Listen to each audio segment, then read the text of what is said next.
Masih dua yang pertama terus berkongsi. Minta maaf lah lambat sikit.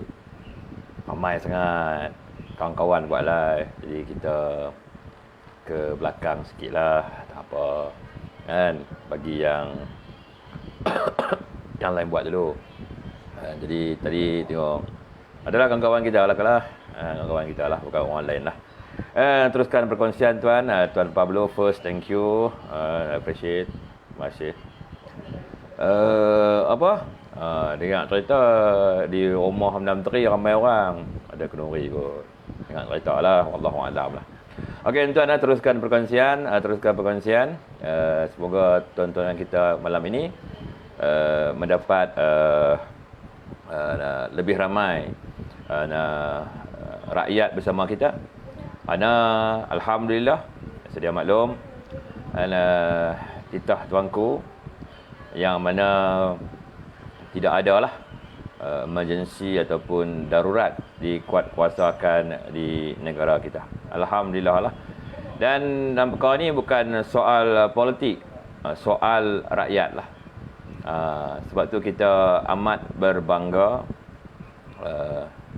kepada institusi Raja-Raja Melayu dan amat bersyukur kepada Allah Subhanahu Wa Taala dengan limpah kurnianya negara kita tak darurat.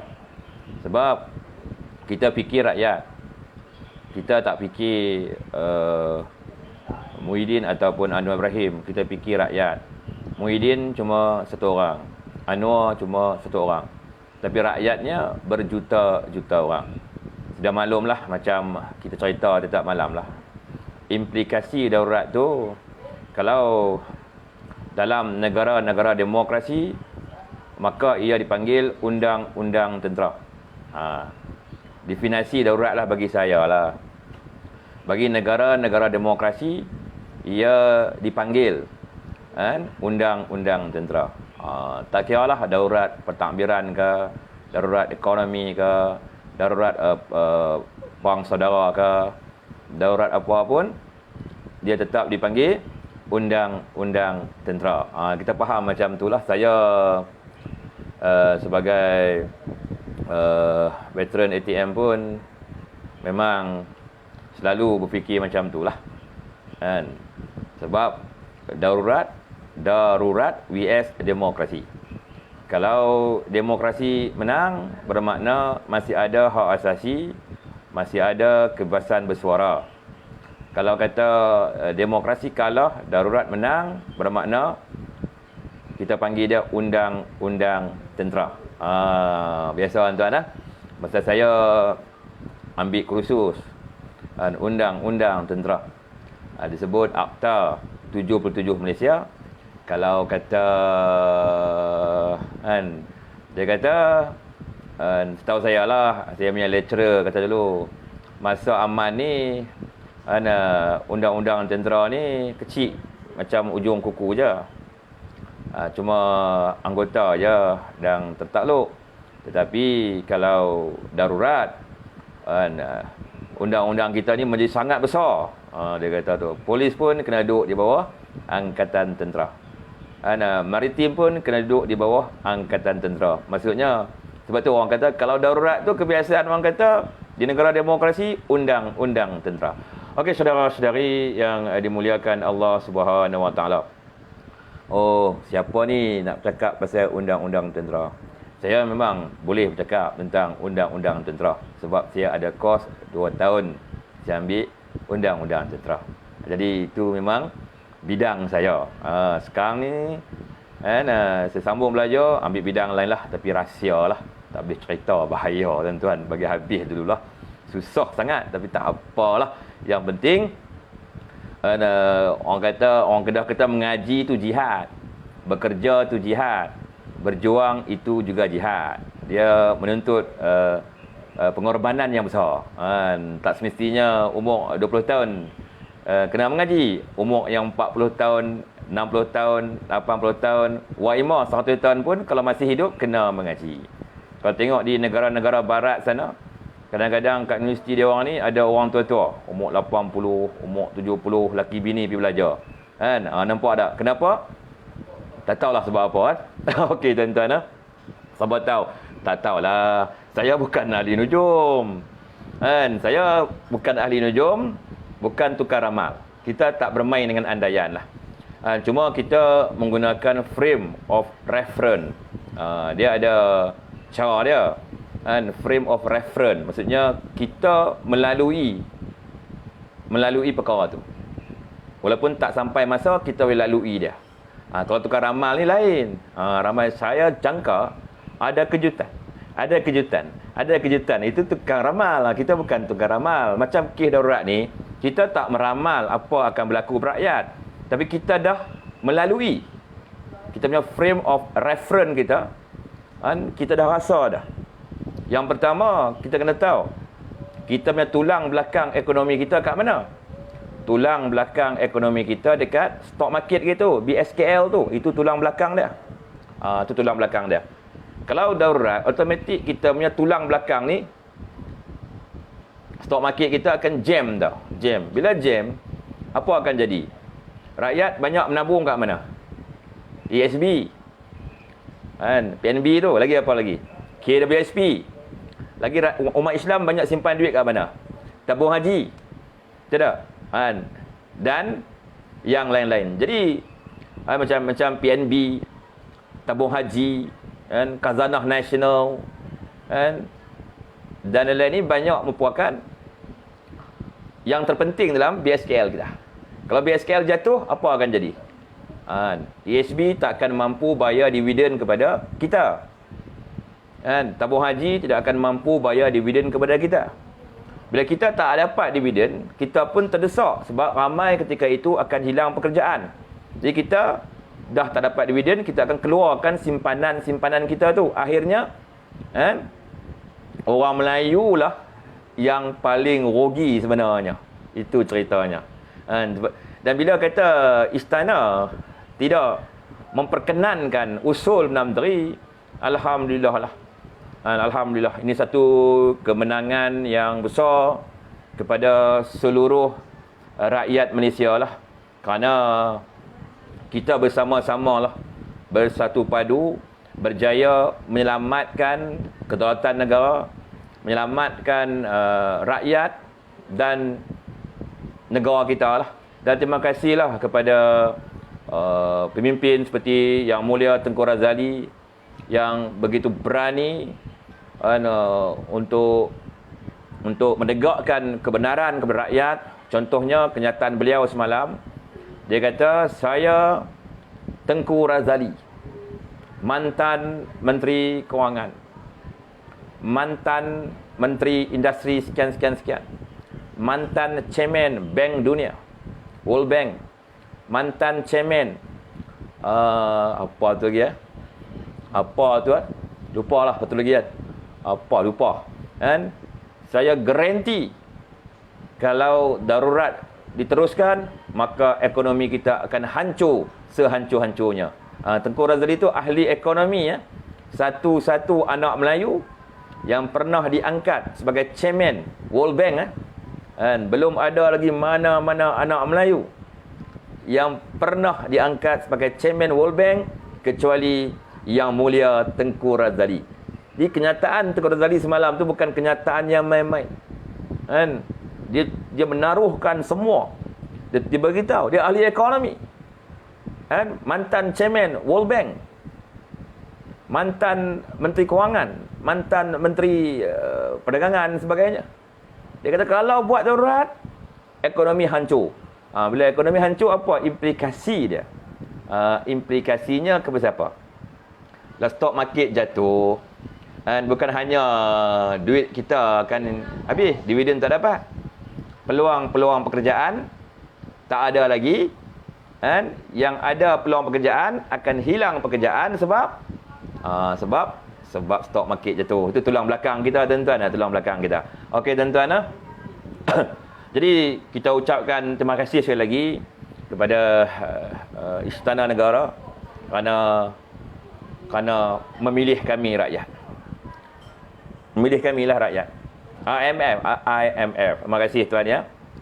Memilih kita lah rakyat. Maksudnya Saya yakin seluruh rakyat Malaysia, tak kira lah Melayu, Bumi, Putera, Cina, India, amat berterima kasih kepada Majlis Raja-Raja Melayu kerana keputusan hari ini benar-benar menyebelahi rakyat. Alhamdulillah. Keputusan ini tak menyebelahi mana-mana parti sebenarnya, tapi menyebelahi rakyat. Itu yang kita rasa amat terharu lah. Dan kebimbangan kita tu lega lah. Kalau tidak bimbang tuan-tuan, bimbang. Dengar memanglah syok, darurat politik, darurat pentadbiran. Dengar memang syok. Tapi bila dilaksanakan nanti, dia tak praktikal untuk rakyat. Dia mungkin praktikal kepada kumpulan-kumpulan tertentu, tapi tidak praktikal langsung kepada rakyat. Daripada golongan T pun habis, golongan M40 pun habis, golongan B40 pun habis. B40 yang paling teruk. Pasal kita ni bukan ada simpanan sangat. Kerja kita ini kais pagi makan pagi, kais petang makan petang. Bila kerja yang kais pagi makan pagi, kais petang makan petang pun hilang kerana darurat, maka kita tidak akan mampu untuk memenuhi keperluan fisiologi kita, iaitu keperluan asas kita. Contohnya air, elektrik, makanan, betul, tempat tinggal, clothing, pakaian, dan lain-lain. Bila kita tak boleh penuhi keperluan fisiologi kita, kita akan jadi sangat tertekan.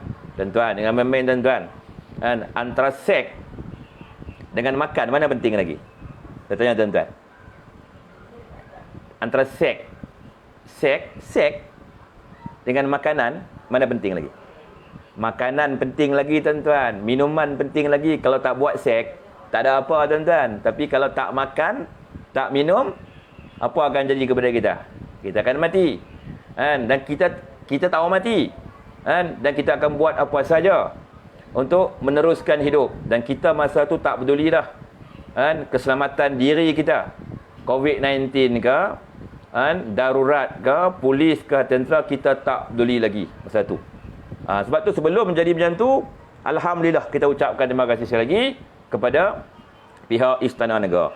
Yang kedua tuan-tuan, kita nak mengelakkan kalau berlaku darurat, tiba-tiba ekonomi jatuh teruk, rakyat susah, rakyat tak boleh lagi memenuhi physiological needs kita, maka ketika itu kita akan mula memberontak. Kita bimbang ketika itu masuk anasir luar. Anasir luar ni. Kuasa-kuasa asing masuk tu. Dia masuk, dia akan brainwash kita. So kita bangkit. Bila kita bangkit, kita akan lawan siapa? Rakyat akan lawan siapa? Jadi kita tak mau sistem yang tok nenek kita buat ni. Sistem demokrasi raja berperlembagaan ini tergugat hanya kerana kepentingan kumpulan-kumpulan tertentu. Hari ini alhamdulillah rakyat memang sayang kepada negara sebab kita masih mampu memenuhi keperluan fisiologi kita macam saya sebut lagi. Tempat tinggal, air, elektrik, makanan, clothing, pakaian, pendidikan dan lain-lain. Tapi kalau 5 perkara yang terjejas, tak guna cakap tuan-tuan. Tuan fikir kenapa rakyat-rakyat di negara asing ni bangkit? Contoh di Indonesia bangkit sebab apa? Di Thailand bangkit sebab apa? Kenapa? Jawapan yang saya sebut tadilah. Mereka dah mula tidak mampu memenuhi keperluan fisiologi needs mereka, keperluan asas mereka. Tempat tinggal, makanan, minuman, pendidikan dan sebagainya, dan mereka mula memberontak. Ada Thailand kata tak mau raja dah, sebab raja sangat kaya, rakyat susah, betul. Di Indonesia, mereka bangkit tidak bersetuju dengan undang-undang buruh kerana akan menjejaskan sumber pendapatan mereka. Nampak tak? Tapi di Malaysia tak bangkit sebab apa? Perut kita masih penuh, masih ada tempat berteduh, masih ada elektrik, masih ada air. Tuan ingat dulu, masa kita lawan bil TMB naik tu. Kan bil TMB melambung tu, saya lawan, tuan-tuan pun lawan. Kenapa kita lawan? Sebab elektrik tu keperluan fisiologi utama. Macam mana boleh melambung tiba-tiba? Kalau kata rakyat tak mampu nak bayar bil, apa akan jadi? Rakyat akan marah. Marah kepada siapa? Marah kepada kerajaan. Betul tak? Okey tuan-tuan, itu cerita sebuah sikit lah pasal implikasi negatif darurat di negara-negara demokrasi disebut undang-undang tentera. Okey tuan-tuan, saudara-saudari yang dimuliakan Allah Subhanahu Wa Taala. Jadi tuan-tuan, di sini juga keputusan Yang Bertuan Agong ini sebenarnya akan mewujudkan lebih keyakinan rakyat berbilang kaum dan agama ini kepada institusi Raja-Raja Melayu. Itu yang kita sangat gembira hari ini. Sangat gembira tuan-tuan. Sebab hari ini rakyat boleh percaya kepada institusi Raja-Raja Melayu. Maksud kita ada ketua negara yang tidak menyebelahi mana-mana parti politik. Ketua negara kita adil dan bijaksana. Membuat keputusan tidak boleh dipengaruhi oleh kepimpinan politik daripada sebelah kerajaan ataupun sebelah pembangkang. Itu yang kita gembira. Maksudnya sistem kita ni, tok nenek moyang kita buat ni cukup elok. Cukup molek, cukup lawa tuan-tuan. Dan kalau di Indonesia, kalau dia marah kepada kerajaan, dengan presiden dia pun marah. Tapi di Malaysia tidak. Kalau rakyat ni marah kepada parti kerajaan, dia marah kepada menteri ya, sampai ke tahap 6 menteri saja. Dia takkan naik kepada yang lebih daripada 6 menteri. Kita akan marah ketua kerajaan saja. Kena ingat, ketua negara adalah yang di Bertuan Agong. Ketua kerajaan adalah Perdana Menteri. Kena tahu benda ini. Sebab tu kita tak suka mana-mana ahli parlimen, tak kira dari mana parti, duk kata ini ini kerajaan baginda. Tak boleh kata macam tu. Kenapa kita ketua negara lah Yang Bertuan Agong, ketua kerajaan lah Muhyiddin Yassin? Sebab apa? Kita nak menjaga imej kesucian institusi Raja-Raja Melayu itu. Adik, slow. Itu tujuan dia. Okey tuan-tuan, minum yang lu, saya minum.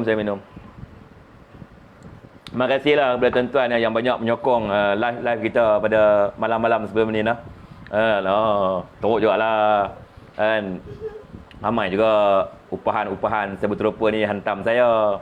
Tapi tak apalah. Kalau orang nak kritik, kita kritik lah. Betul tak? Yang penting kita ikhlas sudahlah. Kalau kita sakit hati tu, mana kita kena ikhlaskan lagi kita. Dia nak maki kita ke, nak marah kita ke, nak gempak kita ke, itu hak mereka lah. Betul tak? Sebab mereka tu kebanyakannya upahan-upahan. Kenapa? Mereka ambil upah untuk memenuhi keperluan fisiologi mereka. Nak bayar sewa rumah, nak bayar bil internet, nak bayar bil api, bil air, nak beli makanan, dan nak bayar dan lain-lain. Dan sebab tu saya tak marah ke mereka. Sebab mereka pun cari makan di sini. Tidak, mereka pun rakyat biasa. Dan mereka cari makan macam tu, nak buat macam mana. Tapi mereka hanya kumpulan yang kecil. Kita tak peduli cakap-cakap kumpulan yang kecil ini. Kita kena ambil peduli cakap-cakap kumpulan yang besar ni, iaitu kumpulan rakyat ni. Sebab darurat itu tuan-tuan, dia bukan hanya menjejaskan golongan B40. Dia akan menjejaskan golongan yang paling tinggi itu, T. Golongan T itu. Toke-toke kaya ni pun akan kena. Dan kita jangan gembira kalau toke-toke kaya ni susah. Kalau toke-toke kaya ni susah, makna kita yang di bawah M40 akan susah, B40 pun akan susah. Sebab mereka ni usahawan besar. Syarikat mereka besar. Mereka ada kelang-kelang yang banyak dalam negara kita, perusahaan mereka. Kalau mereka pun jatuh susah, makna kelang-kelang mereka mungkin tutup. Bila tutup, siapa yang menganggur? M40 pun menganggur, B40 pun yang menganggur. Yang tak terjejas semua penjawat awam. Itu pun penjawat awam pun mungkin terjejas tuan-tuan. Mungkin awal-awal tak terjejas. Tapi kalau semakin lama dia akan terjejas. Kita tak nak bandingkan darurat 69 dengan cubaan darurat 2020. Tahun 69 dulu, kita mana ada SB. Betul. Kita mana ada simpan duit dekat tabung haji macam hari ni. Tak ada. Betul tak? Masa tu tak terjejas sangat. Sebab kita masa tu lain. Orang masa tu lain.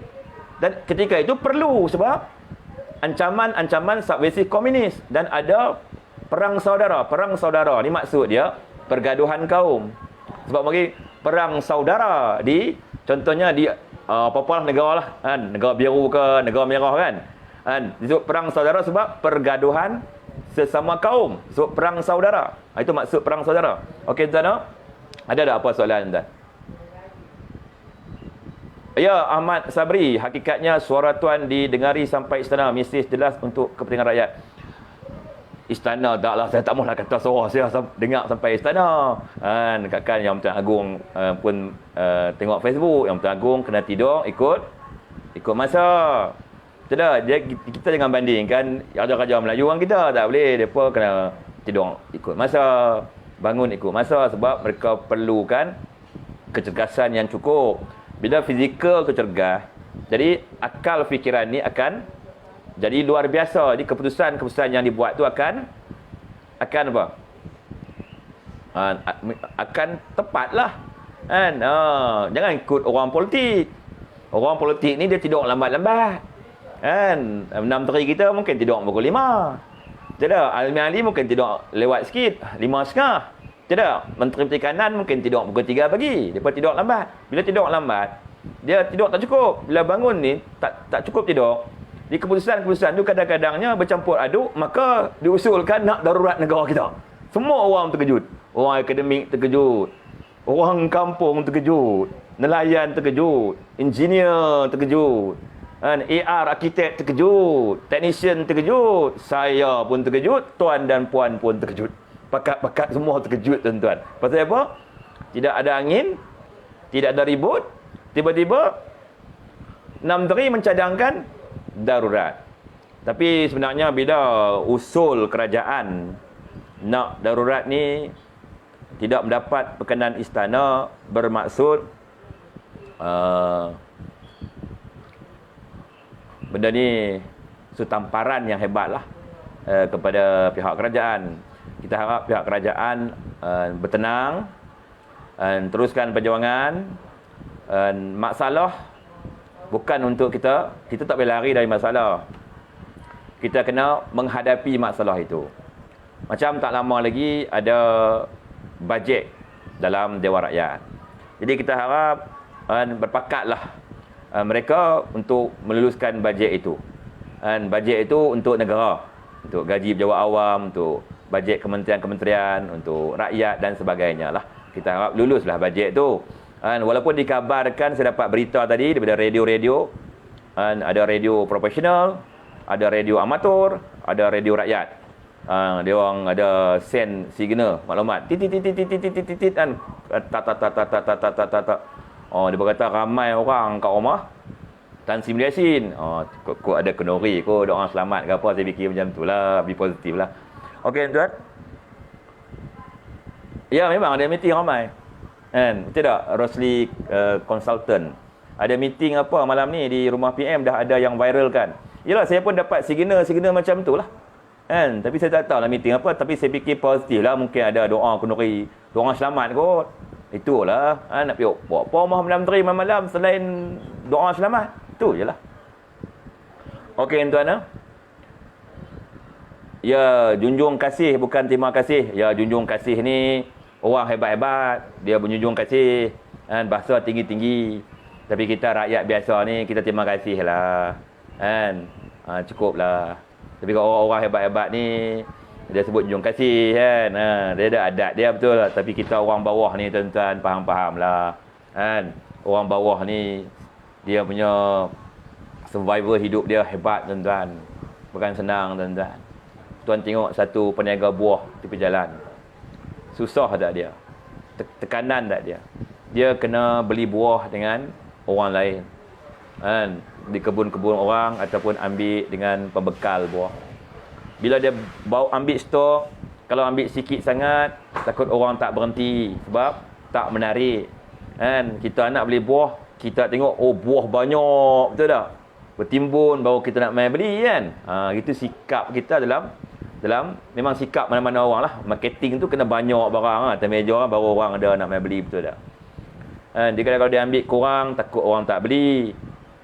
Kalau ambil banyak, takut tak habis. Tuan tahu tak, buah ni kalau lambat laku, dia jadi rosak.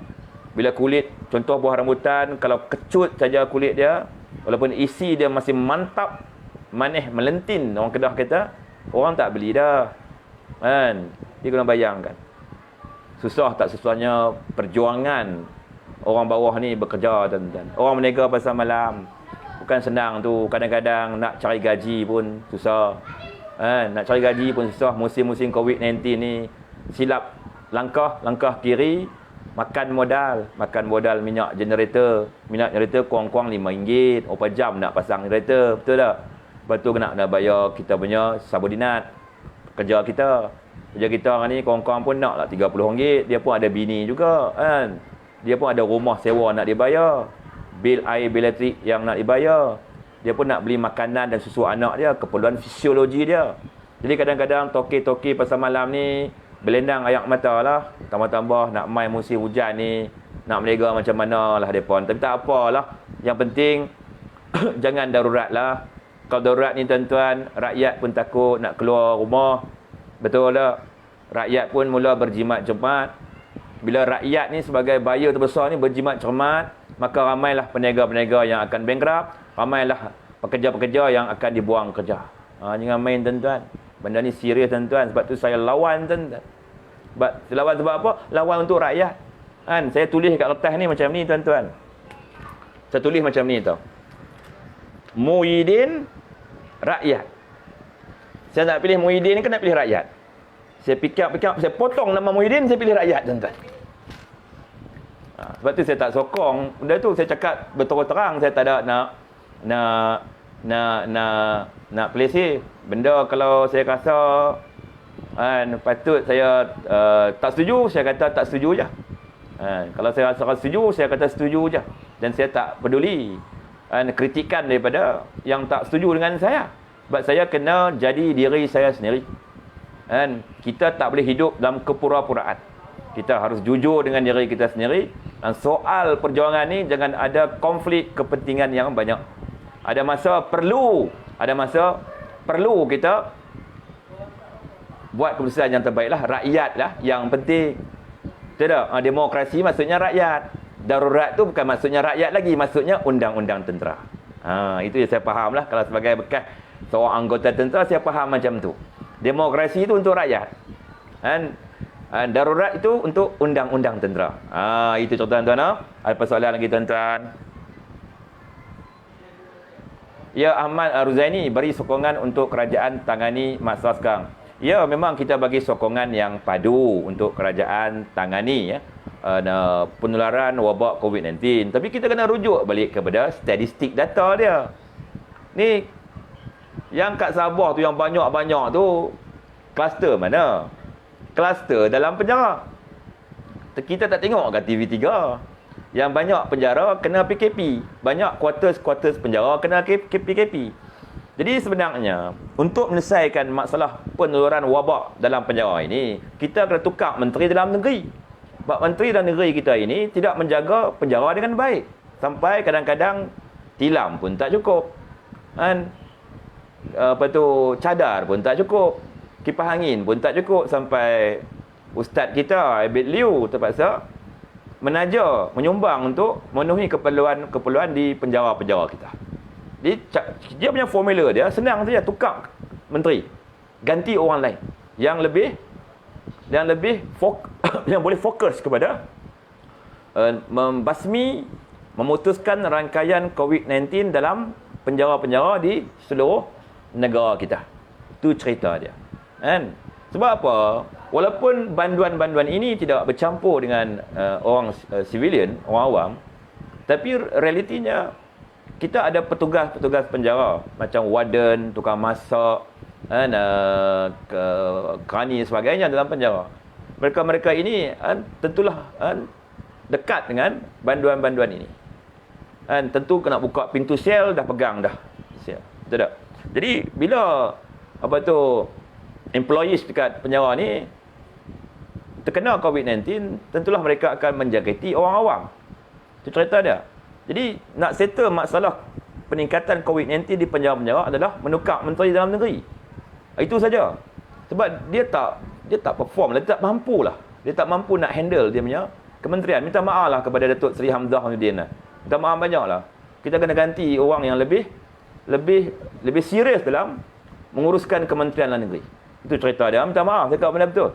Bila pandemik ini berlaku dalam penjara, mesti ada yang harus dipertanggungjawabkan. Dan kita tidak boleh mempertanggungjawabkan orang yang rendah pangkatnya. Itu adalah penganiayaan kepada orang yang rendah pangkatnya. Kita mesti mempertanggungjawabkan masalah ini kepada orang yang tertinggi pangkatnya, iaitu Menteri Dalam Negeri. Itu dinamakan keadilan dalam menegakkan kebenaran. Ketua mesti bersalah. Sebab kalau kejayaan yang meraihkannya bukanlah orang pangkat bawah, tapi orang yang mengetuai jabatan itu. Betul tak? Kebiasaannya yang dapat Tan Sri, yang dapat anugerah piala inilah orang yang mengetuai jabatan itu. Tapi orang-orang yang bekerja di bawah ni, kadang-kadang nak claim allowance COVID-19 pun 18 borang kena sign. Betul tak? Betul tak? Itu cerita yang betul. Itu cara dia. Kita, dan satu lagi, kadang-kadang kita keliru dengan penerangan yang diberi oleh DG Kesihatan kita lah, Datuk Isham kita lah, Datuk Seri Isham kita. Sebab bukan keliru bagaimana, beliau bagi penerangan secara overall tau, secara keseluruhan. Dia tak bagi secara, kadang-kadang kluster Benting, orang tak faham. Kena sebut kluster penjara Pokok Senar, kluster penjara Tapping, kena sebut kluster penjara mana. Kalau sebut Benting lah, tirai besi lah, orang tak faham. Dan tu orang tak faham. Pasal kita kena bagi penerangan tu, kena bagi penerangan yang mudah supaya rakyat tu boleh faham, supaya tidak tercetus panik. Bila panik, kita akan mula gapai lah apa saja yang ada, tuan-tuan. Kita ini cadangan kita lah, kita minta DG kita bagi penerangan tu, sebut kluster tu, sebutlah kluster penjara Pokok Senar. Straight to the point. Ini kluster Benting, kluster Tebin, padahal penjara. Kita tak faham. Orang awam tak faham. Orang kesihatan faham. Macam saya faham sebab saya follow. Betul. Tapi bagi orang kebanyakan, dia tidak ada masa untuk ambil tahu apa kluster Benting, apa kluster pokok, kluster tak tahu.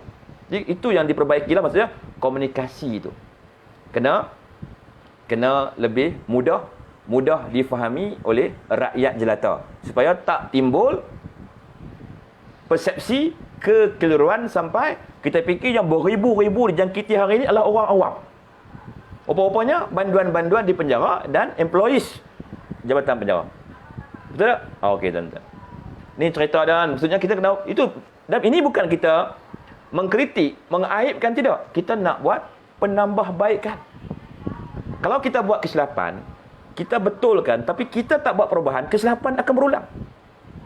Bila ada kesilapan, kita betulkan dan kita buat perubahan. Move on, orang kata. Baru organisasi itu akan tum-tum naik lah. Ni kalau buat silap, saya minta maaf, kita buat pembetulan tapi tak buat perubahan. Apa akan jadi? Kesilapan akan berulang lagi. Orang penjara ni kena, penjara ni kena, siapa? Kita cuma buat pembetulan tapi kita tak buat perubahan. Jadi kita cuma minta tu lah, cara penyampaian DG kita kena lebih mudah. Kluster ni orang tak faham. Kena sebut bagi jelas. Kluster, kalau penjara Pokok Senar, sebut penjara Pokok Senar. Kalau penjara Pening, sebut penjara Pening. Jangan sebut kluster Buah Pinang. Orang tak faham, tuan-tuan, orang tak faham. Minta maaf, saya sendiri pun kadang-kadang keliru tau. Saya terpaksa semak catik satu. Pasal lah buat karangan pula. Terpaksa posting balik untuk menjelaskan kepada rakyat. Tapi berapa ramai rakyat yang baca page saya? Berapa ramai rakyat yang tengok live KKM? Tentulah ramai, tuan-tuan. Betul tak? Jadi maklumat yang saya sampaikan, dia dapat mungkin dalam 100-200 orang. Betul tak? Okey, tuan. Itu yang kita minta DG kita buat perubahan kat situ supaya tak tercetus lagi mood panik ni. Bila cetus mood panik, tuan-tuan, biasa orang, tuan-tuan. Supaya kita jatuh dalam sungai tak pandai berenang, tuan-tuan. Kan? Sungai tu tak dalam mana pun, sampai paras lutut je. Tapi kerana kita tak pandai berenang, kita jatuh itu sungai tu, kita boleh mati lemas, tuan-tuan. Sebab apa? Sebab panik yang pasal, tuan-tuan. Kapal rupanya ayak kat lutut je. Tapi kita mati lemas sebab panik yang pasal, tuan-tuan. Jangan main-main dengan panik, tuan-tuan. Jangan main-main, tuan-tuan. Jangan main-main. Sebab apa kita panik? Sebab kita bukan tahu sangat pasal COVID-19 ni, bukan bidang kita, betul. Jadi bila penjelasan tu dia mengelirukan kita, maka kita akan jadi keliru. Bila kita keliru, kita akan mengelirukan orang lain lagi. Kan? Dan kerajaan pula tiba-tiba nak buat darurat COVID-19, kita lagi terkejut. Hakikatnya banyak positif tu dalam penjara. Dekat Sabah tu, kan, lebih daripada separuh adalah positif daripada dalam penjara. Itu ceritanya. Tuan-tuan boleh rujuk pada page Najib Razak. Bosku, dia ada bagi statistik data. Jumlah jangkitan dia. Di mana. Bosku bagus tu. Walau bosku bukanlah DG Kesihatan, tapi dia punya penulisan dia tu, tak tahulah dia tulis ke, admin tulis. Wallahualam lah, saya pun tak tahulah kan. Tapi dah page je kita kata dia tulis lah. Dia bagi tim research tu buat tu, dia bagi statistik data tu, kita faham tu. Maksudnya, apa yang dia buat tu, memberikan penjelasan yang jelas kepada kita. Maksud dia seorang pemimpin yang hebat. Pemimpin yang hebat ni, dia kalau jelaskan apa-apa, dia jelas tau. Dia tak keliru tau, tak berbelit-belit. Okey tuan-tuan. Ada soalan tuan-tuan? Ya, Syahriza, penerangan jelas. Dia minta maaf lah kepada Datuk DG kita. Kita minta KKM buat perubahan tu lah. Kan? Tak boleh sebut dah nama pelik-pelik ni. Kalau kluster penjara, cakap penjara tuan-tuan. Kalau kluster warga asing, cakap kluster warga asing dari mana, sekian. Senang. Kan? Betul tak? Dan poster tu bagi besar sikit lah. Yang kecil-kecil tak nampak. Okey tuan. Okey, dalam maaf ni kita buat penambahbaikan. Bukan kita nak menjatuhkan maruah mana-mana orang. Tidak. Sebab ini soal maklumat. Maklumat ni penting. Information ni penting tuan-tuan. Dia tak boleh miscommunication. Kalau kita miscommunication, apa akan jadi? Keliru. Bila keliru jadi apa? Panik. Bila panik, huru-hara negara kita. Kan? Macam baru ni, orang nak darurat. Ramai dah keluar. Gaji tak masuk lagi. Ramai kata gaji tak masuk lagi. Tak susah hati dah. Tidak. Nak beli barang. Orang kelang kabut keluar beli barang tuan-tuan. Kan? Sebab ramai menjangkakan bahawa akan berlaku proses darurat. Mana panik, beli akan berlaku. Tapi Alhamdulillah gaji tak keluar lagi. Kalau keluar gaji dah hari ni, ada gaji dah tuan-tuan, saya rasa mau sumbat pasar raya. Kan? Mau sumbat, mau beras atas rak habis. Serai habis. Mau gula habis. Kan? Mau sardin habis. Kan? Kita buat stok kat rumah pula. Kan? Stok sebab apa? Panik punya pasal. Macam buat MCO, lockdown. Lockdown pun kita dah kelang kabut betul. Ini kan darurat tuan-tuan. Okey tuan-tuan. Ada soalan tuan-tuan? Ini tak apalah. Kepada Tan Sri dari sini kita mau kata apa dah. Dia lebih dewasa daripada kita. Lebih berpengalaman dalam politik daripada kita rakyat. Kita bagi dia buat pilihan yang terbaik lah. Yang terbaik kan? Buat yang terbaik lah. Kalau dah rasa tak mampu lagi, masih ada majoriti tapi tak mampu lagi nak menggalas tanggungjawab sebagai Perdana Menteri, carilah pengganti di kalangan kamu ni yang boleh diterima oleh semua 113 ahli parlimen tu. Betul tak? Jangan pilih yang bermasalah, yang tidak disukai rakyat. Pilihlah yang disukai rakyat. Dan ambillah orang yang berpengalaman. Jangan ambil yang tak berpengalaman. Sebab kabinet ni problem dia. Banyak yang tidak ada pengalaman. Bila yang tidak berpengalaman diangkat mengetuai kementerian, jadi dia jadi kelang kabut sebab dia tak pernah belajar. Dia memang orang pandai. Tapi pengalaman ni maksudnya belajar tau. Dia tidak ada pengalaman. Contoh di Kementerian Pendidikan. Yang berhormat Senator Jidin tidak ada pengalaman langsung dalam Kementerian Pendidikan. Jadi dia terus diangkat sebagai menteri penuh. Apa jadi? Jadi macam Syed Saddiq dulu. Tiba-tiba jadi menteri KBS terus. Di kelang kabut tuan-tuan. Jadi kelang kabut jugalah. Sama ya tuan-tuan. Okey tuan-tuan. Itu je lah. Ada apa soalan tuan? Apa ni? Mazu Ato. Ni kawan kita di Sarawak ni. Muhyiddin perlu letak jawatan PN. Itu berserah kepada dia lah. Kalau dia ada majoriti pun, dia kena letak lah bagi yang lain lah menggalas tanggungjawab Perdana Menteri. Sebab keyakinan rakyat kepada beliau ni berkurangan. Keyakinan rakyat kepada kerajaan masih ada. Cuma keyakinan rakyat kepada Perdana Menteri dan juga orang nombor 2 ni dan Menteri KDN ni sangat berkurangan. Rakyat tak berapa selesa dengan hari Tan Sri Yassin, Azmin Ali dan Datuk Seri Hamzah Zainuddin. Tak berapa selesa lah. Jadi kalau ganti orang lain, insya-Allah kerajaan ni akan stable, dan kita yakinlah kalau kita gantikan Tan Sri Yassin, gantikan Azmin Ali, gantikan Hamzah Zainuddin, mereka tidak akan lari melompat ikut Pakatan Harapan lah. Mereka akan menyokong kerajaan yang ada hari ini sehingga pilihan raya ke-15. Tidak. Orang nak tukar Perdana Menteri je sekarang ni, bukan tukar kerajaan. Itu je. Kalau tukar Perdana Menteri tak maulah. Orang tak maulah nanti Azmin Ali. Orang tak apa setuju dengan dia.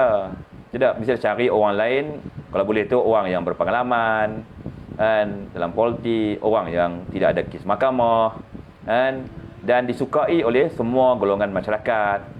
Golongan T suka, golongan M suka, golongan B suka, dan semua golongan suka, golongan profesional suka, golongan akademik suka, golongan pertengahan suka, golongan bawahan macam kita pun suka. Tidak, cita-cita kita bukan tukar kerajaan, nak tukar Perdana Menteri. Ya, tu je. Okey tuan, angkat Datuk Seri Najib. Datuk Seri Najib Tun Razak tak boleh lagi lah, sebab beliau masih berhadapan dengan kes-kes mahkamah. Kita tak mau nanti pembangkang akan gunakan pula alasan dia berkata nanti PM tak ada credibility sebab PM kena keluar masuk mahkamah. Tak boleh. Macam Tok Zahid pun tak boleh diangkat sebagai Perdana Menteri atau Timbalan Perdana Menteri lagi, sebab kan nanti orang kutuk kita lah. Timbalan Perdana Menteri kita dibicarakan di mahkamah, dia keluar masuk mahkamah. Tak boleh. Jadi wujud konflik kat situ, konflik integriti dan credibility. Jadi dia orang ni kena diselesaikan kes mahkamah dululah, dan ini bergantunglah kepada mahkamah, sebab pendakwaan itu sebenarnya berbentuk selektif yang bermotifkan untuk memecah belahkan penyatuan orang Melayu yang selama ini bernaung di bawah parti UMNO. Walaupun Barisan Nasional kalah, kita harus ingat parti terbesar yang memenangi kerusi di pilihan raya ke-14 secara tunggal adalah UMNO, iaitu 54 kerusi, meninggalkan jauh parti-parti yang lain, termasuk keseluruhan parti-parti yang berada dalam Pakatan Harapan. Sebab itu Tun Mahathir dia dakwa Tok Najib, dakwa Tok Zahid, dakwa Mat Mazlan dan yang lain-lain.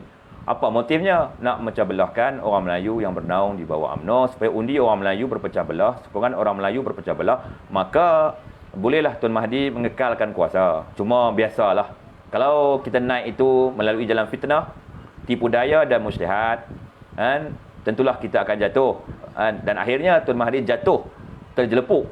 Naiklah seorang lagi pula, iaitu yang kedua, Tan Sri Yassin. Kalau kita naik melalui jalan fitnah, tipu daya dan muslihat, kita akan jatuh. Kan biasaannya tuan-tuan, dalam hukum dunia tuan-tuan, hukum dunia ni, kalau orang nak jatuh tuan-tuan, tak ada orang nak pegang tuan-tuan. Tapi kalau orang tu nak naik, ramai yang kepung tuan. Contoh kalau tuan empat nak naik. Nak naik. Jadi ketua di departmen tuan. Orang akan kepung tuan ni, 4 tulang kering, mai makan, aku belanja ni, betul tak? Tapi kalau orang tahu orang tu nak jatuh, wa imma dia Perdana Menteri sekalipun, orang akan melarikan diri. Ini adalah dipanggil hukum dunia. Hukum dunia ni dia memang kejam lah. Contoh tu lagi, kita beli tikak mengkuang lah, kita cakap cara orang kampung lah, kita ni lebar-lebar orang kampung je lah, bukan lebar-lebar orang politik kan. Kita ni kan, kalau beli kapet pun, kapet harga RM80, beli kat Nilai tuan-tuan, buat balik, betul tak? Kalau beli cermin pun, cermin RM80, beli kat Nilai, naik bas pergi Nilai, bukan naik kereta, naik bas tuan-tuan, nak beli barang. Kadang-kadang mesti ada tikak mengkuang kan. Tikak mengkuang ni mesti ada lah, kita ada orang Melayu, itu kita punya kapet rasmi orang Melayu. Macam orang lelaki lah, dia ada pakai rasmi dia, kain pelikat kan, tanpa protection. Minta maaf tuan, orang perempuan ada kain batik, itu pakai rasmi kita sebenar tuan-tuan. Itu pakai rasmi kita. Tuan tak pakai kain pelikat, orang perempuan tak pakai kain batik, mestilah pakai. Itulah pakai rasmi yang paling selesa tuan-tuan, yang paling win tuan-tuan, betul tak? Jadi cerita dia macam tikak mengkuang tu, masa baru ni lepas duduk kita jaga elok betul tak? Tapi bila dia buruk, dia koyak, kita tak mana, kita gulung-gulung buah tong sampah tuan-tuan, betul tak? Itulah hukum dunia tuan-tuan. Orang nak naik akan dikepung penuh dengan manusia-manusia yang lain. Orang yang nak jatuh akan ditinggalkan oleh yang lain, kecuali beberapa orang yang setia kepada dia lah. Ini satu pengalaman dan pengajaran besar kepada Tuan Mahathir, Tan Sri Mulyani Yassin, dan atas langit ada langit lagi. Sungguh tuan-tuan, tapi bumi satu tuan-tuan. Tuan-tuan carilah bumi kedua, tak ada. Bumi ni satu saja. Tapi langit banyak tuan-tuan. Atas langit ada langit. Ni bukan main-main tuan-tuan. Kadang-kadang manusia duk cari bumi lain, tak ada lah bumi lain, tak ada dah. Pilah Pluto pun tak ada lah, tak ada dah. Tak ada lah. Bumi satu saja. Tapi atas langit ada langit tu betul tuan-tuan. Banyak langit tuan-tuan. 7 langit tuan-tuan. Okey tuan-tuan. Ada soalan tuan? Ahmad Kamal Yusof dengar desas-desus kata UMNO nak sokong DSI. Betul ke tu? Tuan dengar dengan apa yang berlaku ni. Tuan Ahmad Kamal lah. Saya ni tak boleh lah nak buat ramalan atau nak buat andaian. Saya cuma ada kemahiran dekat frame of reference saja, empathy saja. Saya belum lagi empathy kepada UMNO lah. Nanti malam saya cubalah nak gunakan frame of reference saya untuk empathy kepada UMNO lah. Kita kena gunakan free will, gunakan self-image, self-evolution, self-actualization 1, actualization 2, 3, 4. Dan baru guna frame of reference untuk merasai denyut nadi UMNO. Nanti saya terasa malam tuan-tuan. Nanti esok saya bagi jawapan sama ada betul tak betul dakwaan-dakwaan yang dibuat oleh segelintir pihak. Kononnya UMNO menyokong Anwar Ibrahim. Secara objektifnya nahi, tak ada. Cara subjektif, wallahualam saya tak tahu. Kalau tuan-tuan jawapan jawab objektif, UMNO tak sokong Anwar. Subjektif, saya tak tahu. Di luar daripada pengetahuan saya. Okey tuan-tuan. Ada persoalan tuan-tuan? Dah larut malam ni. Faiz Mokhtar betul ke nak darurat? Tak dah. Dah orang kata dah. Yang di Pertuan Agong tidak berkenan. Maksudnya demokrasi, hak asasi, kebebasan bersuara masih wujud lagi lah. Kadang-kadang ramai orang dia seronok sebut darurat. Ada juga segelintir lah. Dia suka sebut darurat. Dia kata darurat ni syok-syok. Dalam negara-negara demokrasi, darurat itu kebiasaannya disebut sebagai undang-undang tentera. Jadi janganlah kita menjemput darurat ketika negara kita ni aman. Tak ada gangguan-gangguan pengganas seumpama dengan komunis. Tidak ada perang saudara, iaitu perang kaum berlaku dalam negara kita. Tak ada. Ekonomi berjalan dengan baik hari ini. Orang Melayu, orang Cina, orang India, orang peribumi tidak ada masalah. Orang Melayu masuk repair kereta di kedai orang Cina masuk makan di kedai orang Melayu. Betul tak? Orang Melayu masuk cuci kereta di kedai orang India. Betul tak? Kadang-kadang makan di kedai orang Sarawak, orang Sabah, tidak ada masalah tuan-tuan, sebab perpaduan di peringkat rakyat ni cun tuan-tuan. Yang problem hari ini 221 orang ahli parlimen saja. Patutnya kita kena buat perintah berkurung ahli-ahli parlimen. Tidak. Perintah berkurung untuk ahli-ahli parlimen saja. Biar mereka rasa dulu darurat tu macam mana sebelum mereka nak minta negara kita diisytihar darurat. Bagi mereka rasa dulu. Kita kurung tuan-tuan. Kita kurung Perdana Menteri kita. Di rumah dia sebulan. Dia boleh duduk tak sebulan? Kurung tuan-tuan. Jangan bagi internet, jangan bagi apa. Duduk. Tak larat duduk dia pun. Betul tak? Jadi sebelum nak darurat tu, dia kena gunakan frame of reference dia. Kena empati kepada nasib rakyat di bawah. Macam mana? Kalau rakyat hilang kerja, adakah Perdana Menteri boleh bagi bantuan setiap bulan kepada rakyat itu? Bagaimana rakyat-rakyat yang masih tinggal di rumah-rumah sewa? Kalau mereka kehilangan kerja, bagaimana mereka nak bayar sewa rumah itu? Bagaimana mereka nak beli makanan keperluan keluarganya? Bagi anak-anak muda yang baru berkahwin, dapat anak seorang baru, bagaimana mereka nak beli susu kepada anak tu? Jadi kena fikir benda tu. Itu penting tuan-tuan. Itu yang paling penting. Paling penting itu je. Orang duk bangkit lawan kerajaan ni sebab apa? Sebab benda hak bawah ni lah. Dulu Tun Mahathir berjaya gerakkan rakyat menentang kerajaan sebab apa? Dia gunakan benda hak bawah dia. Dia kata GST ni tipu orang miskin. GST ni ambil duit poket orang miskin. Dia kata macam ni. Najib seluk poket kita. Dia ambil RM10. Lepas tu Najib pulangkan RM1. Kita kata terima kasih Najib. Kita tepuk tangan. Padahal Najib ambil RM10. Dia pulang RM1. Makna dia makan RM9. Itulah GST Tun M kata. Nampak tak? Kan? Nampak tak? Maksud dia usik, dia manipulate kita di peringkat bawah saja. Dekat physiological need saja. Keperluan asas saja. Barang mahal dulu, Rafizi kata. Barang mahal. Kan? Barang mahal, minyak mahal. Kan? Minyak nyok pun kena GST. Ikan rakyat pun RM13. Harga getah sekilo RM1.50 dia kata. Kan? Lepas tu dia kata ni mahal, sayur mahal, ikan mahal, daging mahal, lembu mahal. Rosmah pink color dia kata. Jadi kita terpengaruh sebab apa? Sebab dia orang guna politik yang menyentuh fisiologi kita atau keperluan fisiologi tu. Dia bijak dia orang ni tau. Dia orang ni jahat tau. Sangat jahat tau. Padahal sebab kita tuan-tuan, bosku ni bukan saya nak puji dia buta-buta tuan-tuan. Kita puji mesti ada fakta tuan-tuan. Fakta kita mesti tuntas punya tuan-tuan. Pasal apa yang dia buat dulu? Dia bagi BRIM. Itu memenuhi keperluan fisiologi B40. Dia bagi bantuan wang sara hidup untuk nelayan, petani, penerai getah. Itu memenuhi fisiologi keperluan tu. Nak bayar elektrik, bayar api, kan? Nak beli sikit beras, sikit sardin kan. Betul tak? Musim tu baju. Betul tak? Dia bagi. Lagi dia buat bagi. Dia buat rumah mampu bilik. Tahu pasal tak? Projek Prima.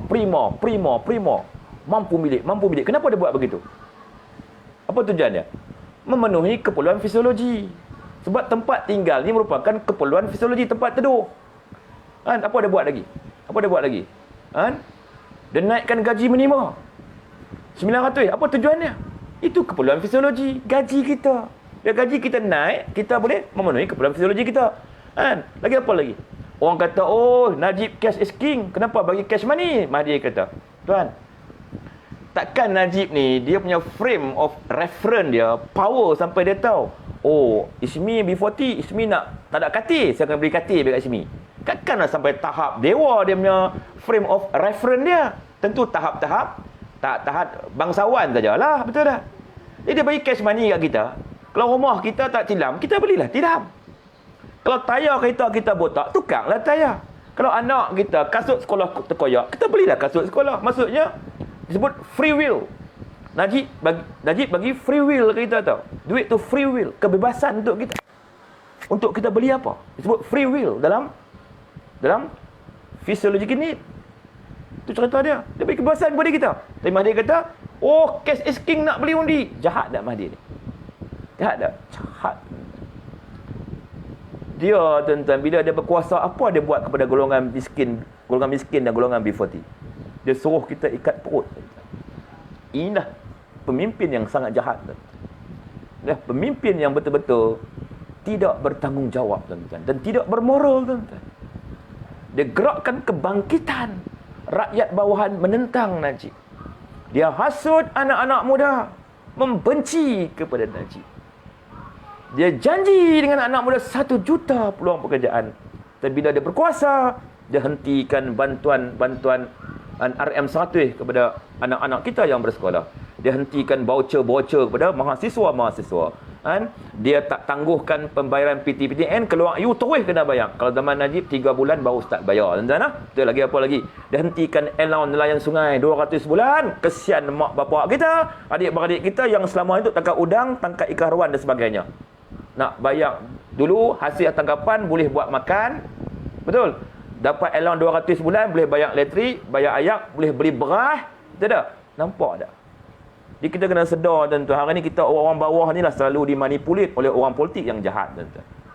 Kita orang-orang bawah ni. Jadi kita orang-orang bawah ni kita kena buktikan yang kita dah faham. Maksudnya orang akan usik kita tak? Dia nak usik golongan-golongan macam akademik tak boleh. Pasal orang akademik dia logic thinking. Dia ikut buku. Kalau kata ayam tu makan beras, dia kata ayam boleh makan beras ya, tak boleh makan padi, dia kata. Walaupun padi ke beras tu sama, tuan-tuan. Orang akademik macam tu. Tapi kita hak bawah ni selalu diambil kesempatan oleh orang-orang politik yang jahat, yang bijak pandai ni untuk mendapatkan keuntungan undi kepada mereka. Minyak RM1.50, itu pun cara dia untuk apa? Tipu orang bawah lah. Siapa yang susah minyak mahal ni? Orang-orang orang M40 yang gaji RM8,000 ke atas, tak ada masalah. Tapi yang B40 ni, yang gaji RM900, RM1,000 lebih, RM2,000, RM3,000, kita yang, kalau minyak RM1.50, memang jimat duit ni. Tak payah aku naik motor, pakai baju hujan, ketika hujan, aku boleh bawa lah wajah aku ni. Itu jadi macam tu, tuan-tuan. Itu cerita dia. Elektrik murah mereka janji. Oh, boleh pasang aircon dalam rumah aku. Kan? Elektrik murah. Tidak. Ni kencing tuan-tuan. Bagi dia hasut orang Felda. Yang jahat dia hasut orang Felda tuan-tuan. Apa hasutan dia? Dia kata, hutang lapuk ni salah Najib. Kalau kami menang, hutang lapuk dilupuskan. Jadi orang-orang Felda pun rasa macam Tun Mahathir, Mazlan Aliman ni ada frame of reference empati yang hebat kepada orang Felda. Orang Felda rasa terharu ketika itu dan banyak juga yang mengundi kepada Pakatan. Adakah mereka hapuskan hutang lapuk? Tak. Mereka tipu lagi orang-orang bawah macam kita. Sebab tu kita orang bawah hari ni kena bangkit.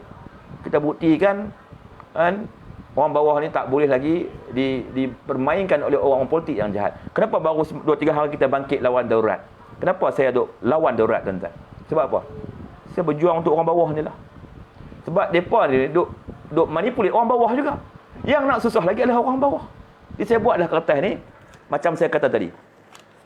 Muhyiddin, rakyat. Saya nak potong nama Muhyiddin kan nak potong nama rakyat? Saya potong nama Muhyiddin tuan. Saya pilih rakyat. Jadi saya kata saya tak setuju. Senang. Tak berbelit-belit. Ada orang tu sekejap dia kata darurat. Bila darurat tak jadi, oh bagus saya kata. Itu orang-orang yang tidak ada tanggungjawab. Okey tuan? Okey tuan, masa mencemburui kita. Walaupun ada persoalan lah, ada soalan lagi. Saya orang tuan, apa pandangan orang kepada kita, itu pandangan mereka kepada kita lah. Kalau pandangan mereka baik kepada kita, baiklah. Dan kalau pandangan kita negatif, negatif lah. Biasalah dalam perjuangan ni. Kalau ada 10,000 sokong kita, ada juga 10,000 yang akan menentang kita. Kalau ada 20,000 yang menyokong kita, akan ada 20,000 juga yang akan menentang kita. Sebab sifat manusia tu memang macam tu tuan-tuan. Kan? Kalau kita nak disayangi oleh semua rakyat, maka kita jangan main politik. Kita jadi tuan guru. Tuan guru ni semua orang sayang, bukan tuan guru politik. Tuan guru politik ada orang tak suka juga. Kan? Tidak. Tapi tuan guru yang non politik, insya-Allah semua orang akan sayang. Tidak? Okey tuan. Ada apa soalan lain tuan? Wan Mikalis. Terima kasih tuan-tuan. Ya. Di Mesti DSN ni, tu saya kata, saya puji dia. Bukan puji jilat tuan-tuan. Puji saya bagi fakta tadi. Kan? Dan fakta saya bagi tu, tuan-tuan carilah titik-titik kebenaran. Tak payah tanya orang, cari titik-titik kebenaran je. Betul tak? Najib buat rumah mampu milik dulu.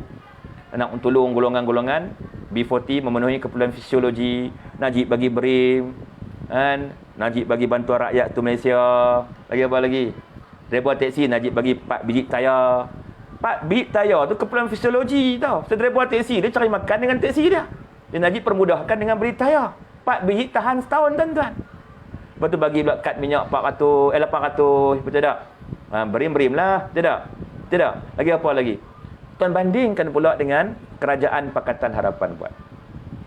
Ketika Pakatan Harapan berkuasa 22 bulan, apa yang mereka buat?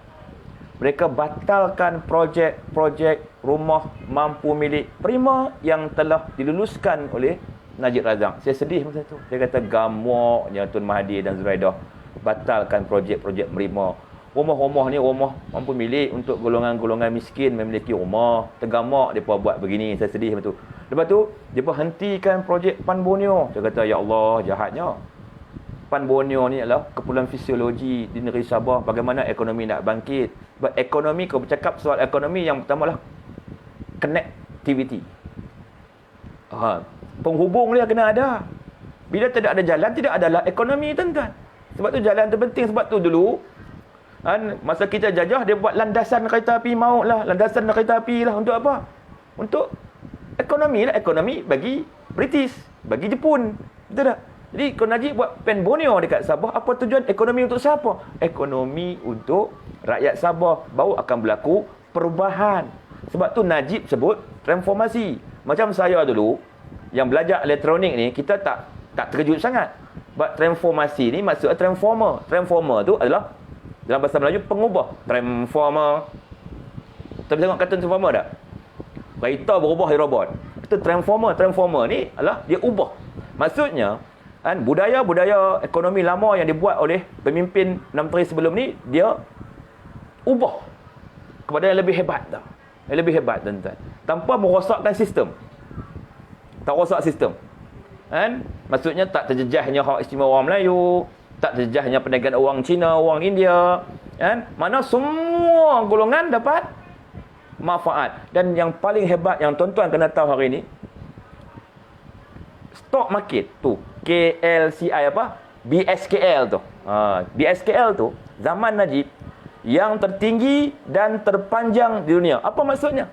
Di mana tulang belakang ekonomi kita? Di sini tuan-tuan, di BSKL tu. Bila tertinggi dan terpanjang di dunia, maksudnya manfaat, kemewahan, peluang pekerjaan, gaji yang tinggi. Sebab tu dia kata apa? Kita akan menjadi negara berpendapatan tinggi pada tahun 2020. Tapi malangnya, yang kita kejar-kejar tak dapat, yang kita kendong jatuh berciciran kerana ketamakan orang bernama Tun Mahathir, Muhyiddin, Azmin, Anwar dan yang lain-lain. Dan hari ini mereka hampir menghancurkan tu sistem ekonomi kita. Nasib baiklah ada pemimpin macam Tengku Razali, Tok Mak Hassan, Najib Razak, dan lagi siapa, Lokman Adam, yang bangkit menentang darurat. Dan alhamdulillah Istana Negara melalui Mesyuarah Raja-Raja Melayu menyebelahi kita rakyat. Ampun tuanku, junjung kasih tuan-tuan. Okey tuan-tuan, wallahu alam bisawab. Wabillahi taufiq wa hidayah. Wassalamualaikum warahmatullahi wabarakatuh.